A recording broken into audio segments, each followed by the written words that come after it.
How do you understand the transformation of Israeli apartheid into a global model of control and counterinsurgency? Well, that's all right. That's a good question. That fits right into what I was just saying, because rather than convincing countries to support Israel, what Israel is doing is saying, we are the archetype of where you're going. We're fighting terrorism, you know, because again, Palestinians have all been criminalized as terrorists, but terrorism is a global phenomenon, and you're all fighting terrorism. So, you, the countries of the world, especially the West, you shouldn't be criticizing us, you should be copying us. We are the model, because we've been, look, we're a little country, you know, we're in the middle of an Arab Middle East, in the middle of a country with a majority Arab population, and yet we're living fairly quietly. I mean, Gaza, we're doing Gaza, but that's over there. It's not really affecting us. We're living normal lives. So, you know, we succeeded in doing that. We can show you how. And the answer that Israel has, the model Israel has, is a security state. You know, you can be a democracy, you can be anything you want to be, but first and foremost, a security state. You have to give power, not so much to the army, because that's outside, inside.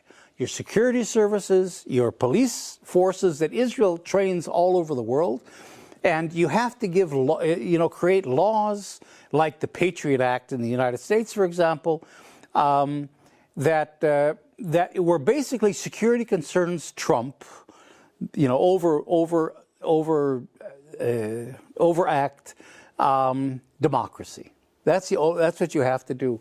So the danger of Israel isn't only that it's exporting these technologies of repression to police forces all over the world in its war against everybody in the world, but it's even taking the states and making the states into a copy of what Israel is. So what I say is, as Israel is Israelizing your police force, right? It's turning you into Palestinians. It's Israelizing your police forces, and it's Palestinianizing the people. So now your own governments are going to be a part of Israel's war against the people. Considering all said, do you think that the world, when it comes to Palestine, is kind of in a turning point? Considering everything that is happening in Palestine right now and the strength of everything that is going on and a number of lives that have been lost. Do you think that we're at a turning point? And how do you think justice would look like for Palestinians and for Palestinian refugees and for all of them, but not in theory, but in real life? Well, we could be at a turning point. Again, this is the same frustration that political frustration I've been expressing, and that is, this is the Palestinians' moment. You know, where not only the peoples, but even some governments are starting to. And, you know, governments are for the two-state, but they know the two-state is nonsense. So if there was a strong voice from Palestinian civil society saying, this is what we want, one state, Israelis remain equal citizens, they're secure, but we have our rights as Palestinians and our country, and our refugees can come home again, and so on. To give that leadership, this is the moment when I think they could break through with that. That's exactly what people are waiting for. What do the Palestinians want? And this is a positive, you know, vision of a future that's inclusive of everybody. But they're not there yet. And I'm not criticizing them by any means, because they're living under, not only are they scattered all over the world, or they've been scattered, but they're living under tremendous repression of Israel and of the Palestinian Authority. Any young leader from the age of 12 up that emerges, Palestinians can get killed or put in jail. People say, where's the Palestinian Mandela? Well, I'll tell you where he or she is, dead. Or Marwan Barghouti, you know, in prison for 20-some years. That's where they are. They're not, you know, and so they have you know, that's what's really holding things up. It isn't that they can't come together behind a program or they don't have a vision. They simply can't actually meet and come together. And that safe space that protection is something that the international community should provide them.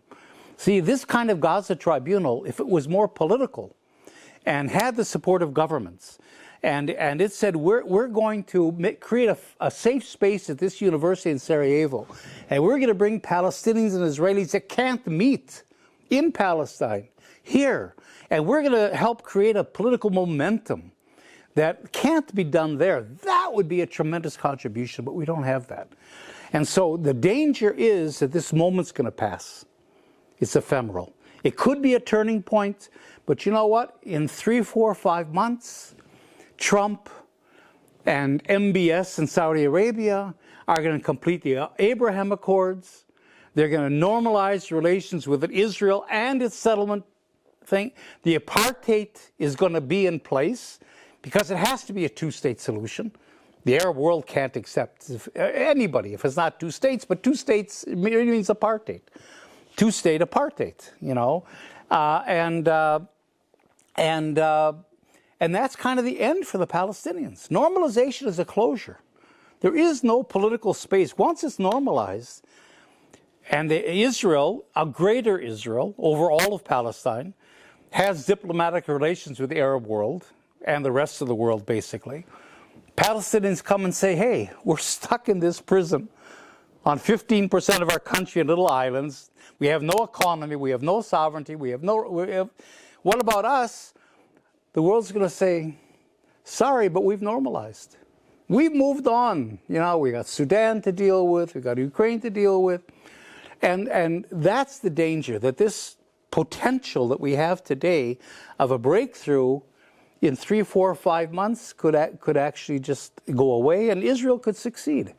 I think we're looking at this in the wrong kind of a way. You know, everybody's saying, well, Trump's going to force Netanyahu out of Gaza, and, you know, he's losing Gaza, and, you know, you look at it. But if you look at the bigger picture,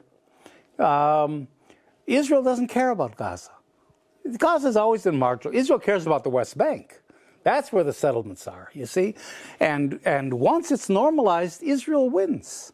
That's the end. I mean, settler-colonialism has an end. It doesn't go on forever. And that's the danger. You know, that's the frustration. I love the Gaza Tribunal, don't get me wrong. I mean, it's very important and so on. But I just wish the urgency and the resources and the initiatives would be in a political way that you could have not the Gaza Tribunal, but a political meeting here of saying this is what Gaza has given birth to, a new political, and we're going to support you financially because you can't do it back in Palestine. But we don't have that right now. So we struggle on. That's why we call it a struggle. Yes, it's a hard battle, but I guess we just have to move on because silence is not an option. We have to move on. That's Jeff, right. Thank you very much for your time. Thanks for having me. Jeff Halper was with us, and you stay tuned with Witness Eye.